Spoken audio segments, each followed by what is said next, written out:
में कन्हैया से कहा, कन्हैया कैसे धर्म संकट में डाल दिया। कोई तो कहता है मार दो और कोई कहता है छोड़ दो। आप ही बताओ, मार्गदर्शन करो, मुझे क्या करना चाहिए। भगवान बोले बाल हत्यारे को छोड़ना नहीं चाहिए और ब्राह्मण को मारना नहीं चाहिए।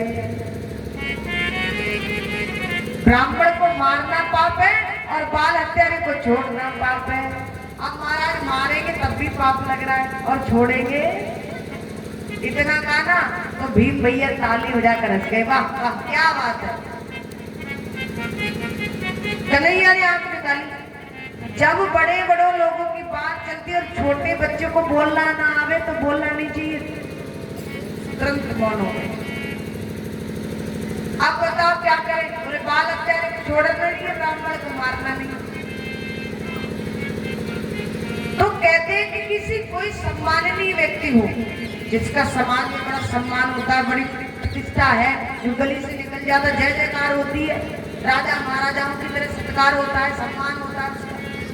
यदि ऐसे व्यक्ति को भरी सभा में बुला करके और अपमानित करके धक्का देकर निकाल दिया जाए तो उसका वही मृत्यु दंड के बराबर, वो अपमान ही उसको मृत्यु के समान होता है होता है कि नहीं। तो वही किया संस्थापन, उसको बुलाया, आधी दाढ़ी मूड़ दी, आधी मूछ मूड़ दी, सिर के बाल मूड़ दिए और मस्तिष्क में जो कौष्टिक मणि थी उस मणि को निकाल लिया और धक्के दे करके बाहर कर दिया। जा। अब जैसे ही गया आगे जाकर कहते नीच निबन की निज करतूत की। जो नीच व्यक्ति होता है वो कभी चुकता, वो कभी नहीं चुकता। हम और आप दया करके उसको छोड़ सकते हैं, लेकिन जो नीच होता है ना वो अपना जब दाव सर्व को देखा है ना, हम दूध पिलाते लेकिन जब उसका मौका लगता है तभी डस देता है, डसता है ना, वो नहीं देखता किसी ने दूध पिलाया है, देखता है। ऐसे ही जो नीच व्यक्ति होता है वो चुकता है।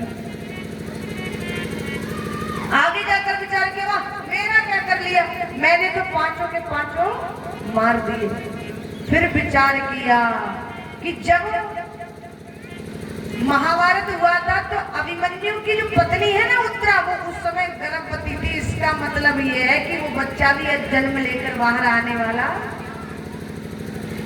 अभी एक और बचा इस वंश को चलाने वाला, उसको भी समाप्त करना। और उसने ब्रह्मास्त्र दोबारा से चला दिया। एक बार क्षमा कर दिया लेकिन फिर भी नहीं माना, दोबारा से चला। जैसे ब्रह्मास्त्र चलाया, उत्तरा मैया घबराती हुई दौड़ती हुई भगवान कन्हैया की शरण में आई और कन्हैया से बोली, कन्हैया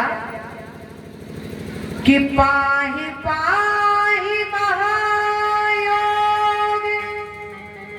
देव देव जगतपते नान्यं तद्भयं पश्ये यत्र मृत्यु परस्परं।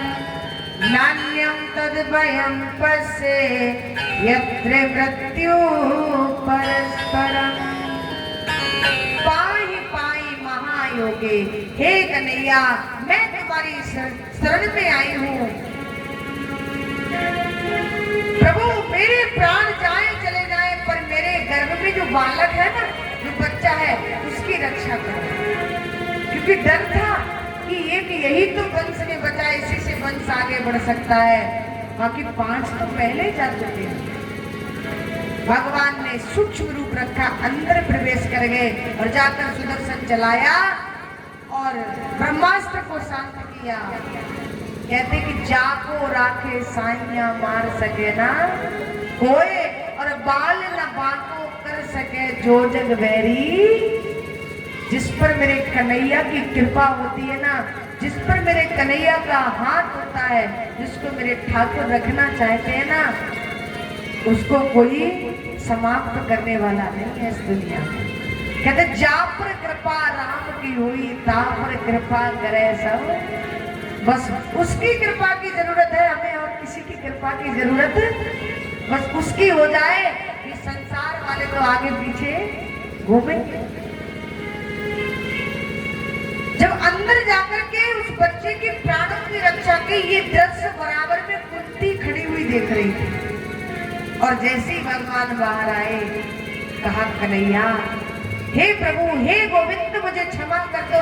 मैं आज तक तुम्हें लाला समझती रही, अपना भतीजा मानती रही, पर आज मैंने ये दृश्य देखा कि तुम साधारण नहीं हो।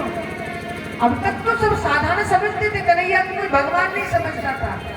बोले आज ये पता लगा कि तुम तो साक्षात त्रिलोकीनाथ हो, तुम तो ब्रह्मांड के मालिक हो, तुम तो जगत के रचयिता हो। भगवान बोले नहीं नहीं बुआ, मैं कोई भगवान नहीं हूँ, मैं तो तेरा भतीजा हूँ। पर कुंती बुआ मानने को तैयार। भगवान ने प्रसन्न होकर कहा, यदि आप लोग मुझे भगवान घोषित करते हैं, भगवान कहना चाहते हैं, तो आपके मन की जो इच्छा है ना, आप वर मांग लीजिए, मैं सबकी इच्छाओं को पूरा करूंगा। अब सबसे पहले नंबर किसका आया? युधिष्ठिर जी का। युधिष्ठिर जी से पूछा, बोले तुमको क्या चाहिए? अरे विचार करो, जब हमारे मांगने का नंबर आवे तो हम क्या करते हैं?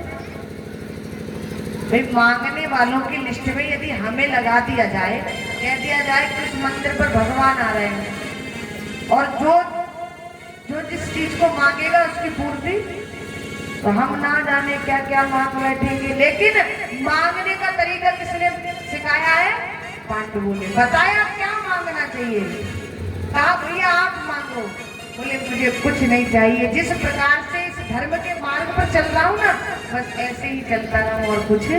भगवान ने कर दिया। अर्जुन से कहा तुम मांगो। बोले मेरा और आपका गुरु और शिष्य का जो भाव है ना, उसमें कभी भी खटास ना आवे, बस मुझे ये चाहिए। बोले दिया। भीम भैया से पूछा तुम बताओ। बोले मैं क्या बताऊं, मुझे तो लोग वैसे भी भोजन भट्ट कहते हैं, पेटू पेटू, क्योंकि भीम भैया बहुत खाते थे, और शाम को कथा आएगी ज्यादा खाना भी पाप है। बोले खाते पीते उठते बैठते तुम्हारा नाम लेता रहूं। बोले दिया, ऐसा ही होगा।